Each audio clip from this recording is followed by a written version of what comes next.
नमस्कार, फर्स्ट बिहार झारखंड में आपका स्वागत है। मैं राहुल ओझा आपके साथ। महागठबंधन के अंदर से इस वक्त की बड़ी खबर निकल करके सामने आ रही है, जहां पर एक बार फिर से जीतन राम मांझी जो हम के अध्यक्ष हैं, उनको बड़ा झटका लगा है। झटका इस रूप में लगा है कि कोऑर्डिनेशन कमेटी की मांग बनाने को लेकर के लगातार आरजेडी से जो जीतन राम मांझी हैं वो अपील करते रहे, लेकिन इनकी सारी मांगों को सिरे से आरजेडी ने खारिज कर दिया है। इससे पहले 25 तारीख को अल्टीमेटम भी दिया गया था कि वो बड़ा फैसला लेंगे, लेकिन अंत तक जो कह सकते हैं कि जो कोशिश है वो जीतन राम मांझी की तरफ से की जाती रही, लेकिन आरजेडी ने सिरे से खारिज कर दिया है कि कोई भी कोऑर्डिनेशन कमेटी जो है वो बनेगी। और आनन फानन में 10 जुलाई को एक जो महत्वपूर्ण बैठक है, पार्टी की कोर कमेटी की बैठक जो है वो बुलाई गई है, जहां पर नेताओं से मिलजुल करके बातचीत किया जाएगा। और ऐसी घड़ी में कोई जो रिस्क लेने वाला जो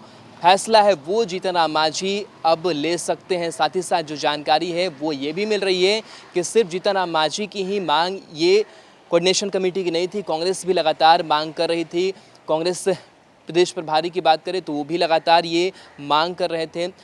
शक्ति सिंह गोहिल का बयान सामने आया था कोऑर्डिनेशन कमेटी बनाने को लेकर के, लेकिन अब कांग्रेस की भी जो मांग है कोऑर्डिनेशन कमेटी बनाने की, उसको भी आरजेडी ने खारिज कर दिया है। लिहाजा अब जो विकल्प है और बचे हुए कुछ ही विकल्प है जिस पर अब जो फैसला है वो जीतन राम मांझी को लेना होगा। कहीं ना कहीं एक मुश्किल दौर से जीतन राम मांझी गुजर रहे हैं और आनन फानन में 10 जुलाई को जो बैठक है वो बुलाई गई है।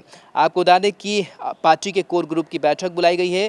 महागठबंधन के अंदर खाने से मिली जानकारी के मुताबिक आरजेडी ने जीतन राम मांझी के साथ साथ कांग्रेस की इस मांग को भी खारिज किया है कि महागठबंधन में सीट बंटवारे के लिए कोऑर्डिनेशन कमेटी का गठन किया जाए। जीतन राम मांझी को आरजेडी ने जिस तरह साइडलाइन किया, उसके बाद उनके सामने मजबूरी में कोई बड़ा फैसला लेने का ही विकल्प बचा हुआ है। तो कहीं ना कहीं देखा जाए तो जो झटका है वो लगता हुआ नजर आ रहा है। साथ ही साथ बिहार विधानसभा चुनाव के अंदर जो महागठबंधन का स्वरूप है वो भी हो सकता है कि बिगड़ जाए, क्योंकि आरजेडी दूसरा चेहरा मानने को तैयार नहीं है। आरजेडी की तरफ से कह दिया गया है कि तेजस्वी यादव ही जो है वो मुख्यमंत्री के दावेदार हैं, वही महागठबंधन के चेहरा है। लेकिन असहजता ये आज से नहीं बल्कि कई दिनों से बनी हुई थी महागठबंधन के बाकी दलों के अंदर कि जो कोऑर्डिनेशन कमेटी है वो बनाई जाए, जिसके बाद से सीट शेयरिंग को लेकर के बातचीत होती, चेहरा को लेकर के बातचीत होती, उम्मीदवारी को लेकर के बातचीत होती। लेकिन अब ये देखा जा रहा है कि अब ये सारी चीज़ें जो हैं वो साइडलाइन करते हुए आरजेडी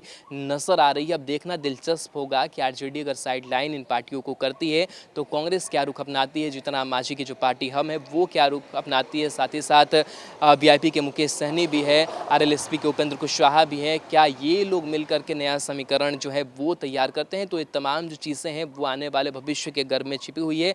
लेकिन कहीं ना कहीं जो खटास से महागठबंधन के अंदर दूरियां है वो बढ़ती हुई नजर आ रही है, क्योंकि पिछले दिनों हमने देखा कि बातचीत करने के लिए आरएलएसपी ने एक 3 सदस्यीय कमेटी का गठन किया, जिसको ऑथराइज किया गया कि कोई भी बातचीत करनी हो, चाहे वो पॉलिटिकल बात हो या फिर चुनाव को लेकर के जो सारी चीज़ें बातचीत करनी है, तो वो 3 आदमी ही अधिकृत किए गए हैं जो जगदानंद सिंह से मुलाकात करेंगे और जो बातचीत है वो करेंगे। तेजस्वी यादव डायरेक्ट बातचीत नहीं कर रहे। तो ये सारी जो चीज़ें हैं वो निकल करके धीरे धीरे सामने आने लगी। लेकिन अब जो चीज़ें सामने आ रही है उससे अंदाज़ा यही लगाया जा रहा है, संकेत साफ यही मिल रहे हैं कि जो आरजेडी है वो बैकफुट पर जाने को तैयार नहीं है। वो कहीं ना कहीं महागठबंधन में शामिल जो दल हैं उनको अब साइडलाइन करने की कोशिश लगातार की जा रही है। कोशिश से नहीं बल्कि संकेत साफ मिल गए हैं, क्योंकि कोऑर्डिनेशन कमेटी बनाने की मांग को सिरे से खारिज आरजेडी ने कर दिया है।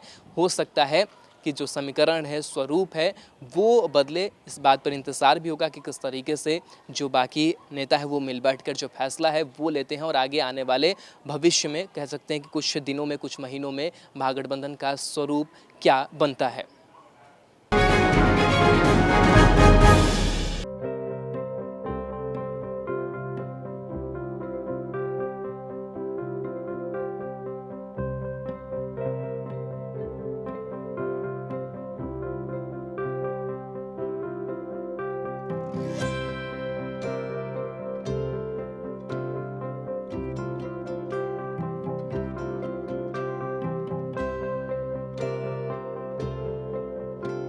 एक जिंदगी बचाने वाले को हीरो कहते हैं और 1000 जिंदगी बचाने वाले को health care worker. Our heart never hardens, our temper never tires. Our touch never hurts. We value what we do.